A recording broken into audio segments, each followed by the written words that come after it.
Si vous voyez un vieil homme inconnu distribuer chaque jour des bonbons à des enfants à un arrêt de bus, quelle serait votre première réaction?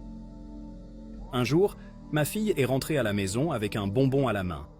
Inquiète, je lui ai immédiatement demandé « D'où vient-il » Elle a répondu avec un sourire « Aujourd'hui, il y avait un grand-père à l'arrêt de bus, il nous en a donné. » À cet instant, un signal d'alarme a retenti dans mon esprit.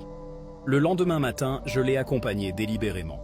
Effectivement, le vieil homme était là, tenant un bol de bonbons et les distribuant un par un aux enfants. J'étais convaincu que quelque chose n'allait pas. J'ai rattrapé ma fille en disant « Attends, ne le mange pas ».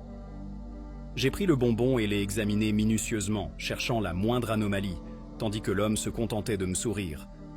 Mais au même moment, la mère d'une autre petite fille nommée Sadie a vu la scène. Elle a perdu son sang-froid et a crié « Que donnez-vous à ma fille? Éloignez-vous d'elle, espèce de maniaque !» Le vieil homme est resté figé, le regard rempli de tristesse. Sans dire un mot, il s'est retourné et est parti.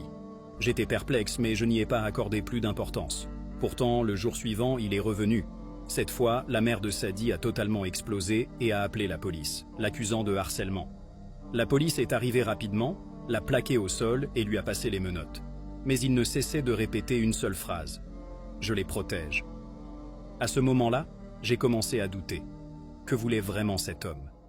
Ce n'est que le soir même, en allumant les informations, que j'ai été sous le choc.